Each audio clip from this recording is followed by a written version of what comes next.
AD 583 Abu Ubaid റളിയല്ലാഹു അൻഹു ജനിച്ചത്. അബൂ ഉബൈദ് റളിയല്ലാഹു അൻഹു ഖുറൈശി ഗോത്രത്തിൽപ്പെട്ട ബനു അൽ ഹരിദ് ബിൻ ഫിഹ്റിന്റെ കുടുംബത്തിൽപ്പെട്ടതായിരുന്നു. അദ്ദേഹം ഒരു കച്ചവടക്കാരനായിരുന്നു. ഇസ്ലാമിലേക്കുള്ള പരിവർത്തനത്തിനു മുൻപ് തന്നെ അദ്ദേഹത്തിന്റെ വിനയവും ധീരതയും കൊണ്ട് ഖുറൈശി ഗോത്രത്തിൽ അദ്ദേഹത്തെ ഒരു ശ്രേഷ്ഠനായി കണക്കാക്കപ്പെട്ടിരുന്നു. ഇസ്ലാമിലേക്ക് പരിവർത്തനം ചെയ്തപ്പോൾ അബൂ ഉബൈദ് റളിയല്ലാഹു അൻഹുവിന് മക്കയിലെ മറ്റു മുസ്ലിങ്ങളെ പോലെ വളരെയധികം പ്രയാസങ്ങൾ നിറഞ്ഞ അനുഭവങ്ങളിലൂടെ ജീവിക്കേണ്ടി വന്നു. അദ്ദേഹത്തിന് ഖുറൈശികളിൽ നിന്ന് ധാരാളം അവഗണനയും എതിർപ്പുകളും സഹിക്കേണ്ടി വന്നു. മുസ്ലിങ്ങൾക്കെതിരായ അക്രമം നാൾക്കുനാൾ വർദ്ധിച്ചുകൊണ്ടിരുന്നു. ആ കാലത്ത് ഖുറൈശി ഗോത്രത്തിൽ നിന്നും ഇസ്ലാം സ്വീകരിച്ച ഒരേ ഒരാളായിരുന്നു അബൂ ഉബൈദ് റളിയല്ലാഹു അൻഹു. അതുകൊണ്ട് തന്നെ ആ ഗോത്രത്തിലെ വലിയ ശത്രുവായി അവർ അദ്ദേഹത്തെ കണക്കാക്കപ്പെട്ടു. പ്രവാചകൻ മുഹമ്മദ് നബി മുസ്തഫ സല്ലല്ലാഹു അലൈഹി വസല്ലമയെ അദ്ദേഹം വളരെയധികം സ്നേഹിച്ചിരുന്നു. അതുകൊണ്ട് തന്നെ എപ്പോഴും അദ്ദേഹം പ്രവാചകന്റെ കൂടെ സമയം ചിലവഴിക്കാൻ ആഗ്രഹിച്ചിരുന്നു. ഓരോ ദിവസം കഴിയുന്തോറും ശത്രുക്കൾ കൂടുതൽ ശക്തിയാർജിച്ചു വരുന്നതിനാൽ നബി സല്ലല്ലാഹു അലൈഹി വസല്ലമ മദീനയിലേക്ക് പോകുവാൻ തീരുമാനിച്ചു. പ്രവാചകൻ മക്കയിൽ നിന്നും മദീനയിലേക്ക് പോയപ്പോൾ അബൂ ഉബൈദ് റളിയല്ലാഹു അൻഹുവും അദ്ദേഹത്തോടൊപ്പം മദീനയിലേക്ക് പോയി. പ്രവാചകൻ സ്വല്ലല്ലാഹു അലൈഹി വസല്ലമയും അദ്ദേഹത്തിന്റെ ജനങ്ങളെയും അബൂ ഉബൈദ് റളിയല്ലാഹു അൻഹു വളരെയധികം സ്നേഹിച്ചിരുന്നു. അദ്ദേഹം അവരോട് വളരെയധികം ആത്മാർത്ഥതയുള്ളവനായിരുന്നു.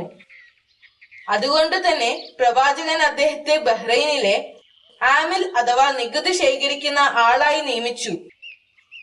അബൂ ഉബൈദ് റളിയല്ലാഹു അൻഹു ഒരു വലിയ മനുഷ്യ സ്നേഹിയായിരുന്നു. അദ്ദേഹം എപ്പോഴും മറ്റുള്ളവരെ കുറിച്ച് ചിന്തിച്ചിരുന്നു.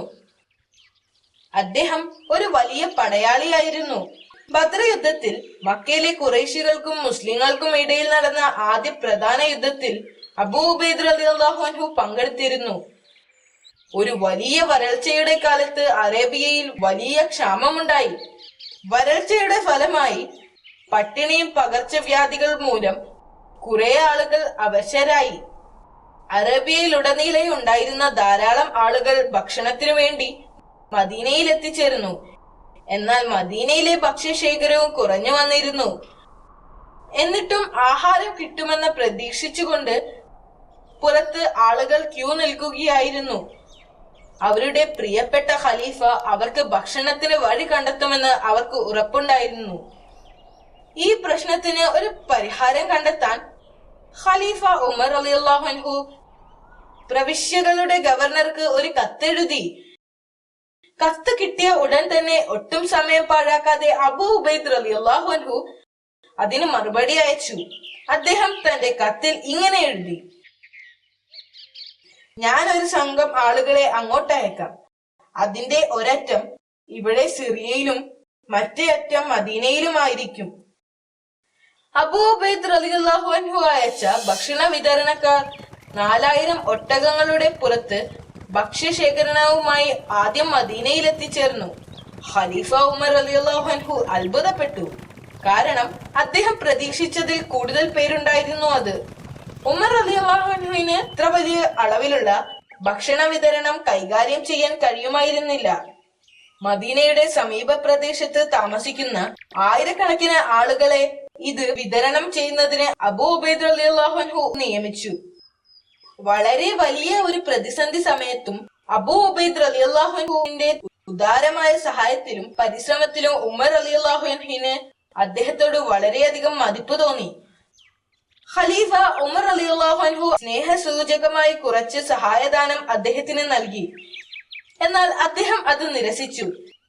താൻ ചെയ്തത് തന്റെ കടമയാണെന്നും അത് അള്ളാഹുവിന്റെ ഉദ്ദേശം പ്രകാരമാണെന്നും അദ്ദേഹം പറഞ്ഞു. ക്ഷാമത്തിനു ശേഷം 9 മാസങ്ങൾ കഴിഞ്ഞപ്പോൾ അവർക്ക് മറ്റൊരു പ്രശ്നം നേരിടേണ്ടി വന്നു. അബൂ ഉബൈദ റളിയല്ലാഹു അൻഹു ജീവിക്കുന്ന സിറിയയിൽ ഒരു പകർച്ചവ്യാധി പടർന്നു. ധാരാളം ആളുകൾ മരണപ്പെട്ടു. രോഗം ജീവിച്ചിരുന്നവരിലേക്കും പടർന്നു പിടിച്ചുകൊണ്ടിരുന്നു. ഉമർ റളിയല്ലാഹു അൻഹു സിറിയയിലേക്ക് യാത്ര ചെയ്തുകൊണ്ടിരിക്കുന്ന സമയത്താണ് പകർച്ചവ്യാധിയെ കുറിച്ചുള്ള വാർത്ത അദ്ദേഹം അറിഞ്ഞത്. കൂടെ ഉണ്ടായിരുന്ന അനുയായികളുടെ നിർദ്ദേശപ്രകാരം സിറിയയുടെ അതിർത്തി പ്രദേശത്തേക്ക് മടങ്ങിപ്പോകാൻ അദ്ദേഹം തീരുമാനിച്ചു. ഇത് കണ്ട അബൂ ഉബൈദ റളിയല്ലാഹു അൻഹു അദ്ദേഹത്തോട് ചോദിച്ചു, ഞങ്ങളുടെ പ്രിയപ്പെട്ട ഉമർ, അങ്ങ് അള്ളാഹുവിന്റെ തീരുമാനത്തിൽ നിന്നും ഓടിപ്പോകുകയാണോ? ഇത് കേട്ട ഉമർ റളിയല്ലാഹു അൻഹുവിന് ഞെട്ടലുണ്ടായി. അദ്ദേഹം വിഷമത്തോട് പറഞ്ഞു, ഞാൻ അള്ളാഹുവിന്റെ തീരുമാനത്തിൽ നിന്നും ഓടിപ്പോകുകയായിരുന്നു. പക്ഷേ അള്ളാഹുവിന്റെ തീരുമാനം നടപ്പാക്കുന്നതിന് വേണ്ടിയായിരുന്നു അത്. സിറിയയിൽ നിന്നും ഉമർ റളിയല്ലാഹു അൻഹു തിരിച്ചു പോന്ന കാരണം സുരക്ഷിതമല്ലാത്ത പക്ഷം രോഗബാധയുള്ള സ്ഥലത്ത് പ്രവേശിക്കാൻ പാടില്ലെന്ന് പ്രവാചകൻ മുഹമ്മദ് നബി സല്ലല്ലാഹു അലൈഹി വസല്ലമ നിർദ്ദേശിച്ചിരുന്നു. പകർച്ചവ്യാധി മൂലം സിറിയയിലെ ജനസംഖ്യ തകർന്നു. ഖലീഫ തന്റെ സന്ദർശനത്തെ റദ്ദാക്കുകയും മടങ്ങിപ്പോകുകയും ചെയ്തു. ഖലീഫ ഉമർ റളിയല്ലാഹു അൻഹു എപ്പോഴും അബൂ ഉബൈദ റളിയല്ലാഹു അൻഹുവിനെ തന്റെ പിൻഗാമിയാക്കാൻ ആഗ്രഹിച്ചു. അദ്ദേഹത്തിന്റെ ആരോഗ്യത്തെ കുറിച്ച് അദ്ദേഹം വളരെയധികം ശ്രദ്ധാലുവായിരുന്നു. അതുകൊണ്ട് തന്നെ അദ്ദേഹത്തെ സിറിയയിൽ നിർത്താൻ അദ്ദേഹം ആഗ്രഹിച്ചിരുന്നില്ല. ഉമർ റളിയല്ലാഹു അൻഹു ഒരു ദൂതനെ അബൂ ഉബൈദ റളിയല്ലാഹു അൻഹുവിന്റെ അടുത്തേക്ക് അയച്ചു. അത്യാവശ്യമായി ഞാൻ നിങ്ങളെ കാണാൻ ആഗ്രഹിക്കുന്നു. രാത്രിയിലാണ് ഈ കത്ത് നിങ്ങൾക്ക് ലഭിക്കുന്നത് എങ്കിൽ പ്രഭാതത്തിന് മുൻപ് പുറപ്പെടുക. പകൽ സമയത്താണ് ലഭിക്കുന്നത് എങ്കിൽ തീർച്ചയായും സന്ധ്യക്ക് മുൻപ് പുറപ്പെടുക. അബൂ ഉബൈദ റളിയല്ലാഹു അൻഹു തന്റെ ജനത്തോട് വളരെയധികം വിശ്വസത പുലർത്തിയിരുന്നു. അതുകൊണ്ട് തന്നെ ഈ പ്രതിസന്ധി സമയത്തും അവരെ ഉപേക്ഷിച്ചു പോകാൻ അദ്ദേഹം ഒരിക്കലും ആഗ്രഹിച്ചില്ല. അതുകൊണ്ട് ഉമർ റളിയല്ലാഹു അൻഹുവിന് അദ്ദേഹം ഇങ്ങനെ ഒരു മറുപടി നൽകി, നിങ്ങൾക്ക് എന്നെ ആവശ്യമുണ്ടെന്ന് എനിക്കറിയാം. എന്നാൽ ഞാൻ മുസ്ലിങ്ങളുടെ സൈന്യത്തോടു കൂടെയാണ്. അവർ അനുഭവിക്കുന്ന പീഡനത്തിൽ എനിക്ക് മാത്രം രക്ഷപ്പെടാൻ ഞാൻ ആഗ്രഹിക്കുന്നില്ല.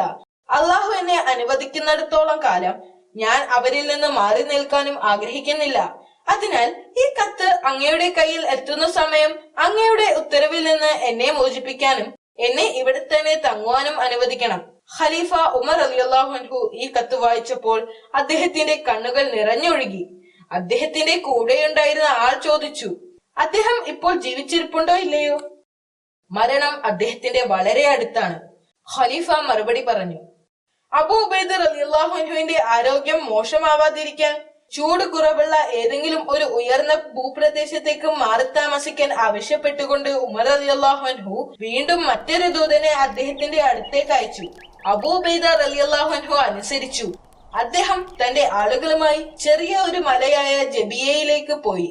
അബൂ ഉബൈദ റളിയല്ലാഹു അൻഹു സിറിയ വിട്ടു പോകാത്തതിന്റെ മറ്റൊരു കാരണം, ഒരു പ്രദേശത്ത് ഒരു പകർച്ചവ്യാധിയോ മറ്റോ വന്നാൽ അവിടെയുള്ള ആരും മറ്റു പ്രദേശത്തേക്ക് പോകുകയോ പുറത്തു നിന്നുള്ള ആരും അങ്ങോട്ട് പ്രവേശിക്കുകയോ ചെയ്യരുത് എന്ന് ഒരിക്കൽ മുഹമ്മദ് നബി സല്ലല്ലാഹു അലൈഹി വസല്ലമ നിർദ്ദേശിച്ചിട്ടുണ്ട്.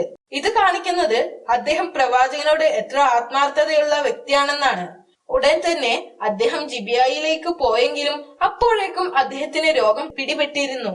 ഉടൻ തന്നെ അദ്ദേഹം മുആദ് ബിൻ ജബലിനെ തന്റെ പിൻഗാമിയായി നിയമിക്കുകയും അദ്ദേഹത്തെ ജനങ്ങളെ പ്രാർത്ഥനയിലേക്ക് നയിക്കുവാൻ ആവശ്യപ്പെടുകയും ചെയ്തു. പ്രാർത്ഥന കഴിഞ്ഞ് തിരിച്ചു വന്നപ്പോൾ അബൂ ഉബൈദ റളിയല്ലാഹു അൻഹു വഫാത്തായിരുന്നു. അദ്ദേഹം വളരെ ലളിതമായ ജീവിതമാണ് നയിച്ചിരുന്നത്. മറ്റു സഹാബികളുമായി താരതമ്യം ചെയ്യുമ്പോൾ അദ്ദേഹം വളരെ അടക്കമുള്ള വസ്ത്രങ്ങളാണ് തിരഞ്ഞെടുത്തിരുന്നത്. മെലിഞ്ഞ് പൊക്കം കൂടിയ പ്രകൃതിയായിരുന്നു അദ്ദേഹത്തിന്. മുഖം എപ്പോഴും വളരെ പ്രസന്നമായിരുന്നു. അദ്ദേഹത്തെ കാണുന്നതും അദ്ദേഹത്തോട് സംസാരിക്കുന്നതും എല്ലാവർക്കും വളരെ സന്തോഷമായിരുന്നു. അദ്ദേഹം വളരെ വിനീതനും താഴ്മയുള്ളവനും അല്പം നാണക്കാരനുമായിരുന്നു. എന്നിട്ടും പ്രയാസമേറിയ ഒരു സാഹചര്യത്തിൽ അദ്ദേഹം ഗൗരവപൂർണവുമായ ഒരാളായി മാറി. അദ്ദേഹം ഒരു മഹാനായ വ്യക്തിയാണല്ലേ അബൂ? മാഷാ അല്ലാഹ്. അതെ എങ്കിൽ തീർച്ചയായും അദ്ദേഹം ഒരു മഹാനായ മനുഷ്യനായിരുന്നു. ഞാനിപ്പോൾ പോകുന്നു.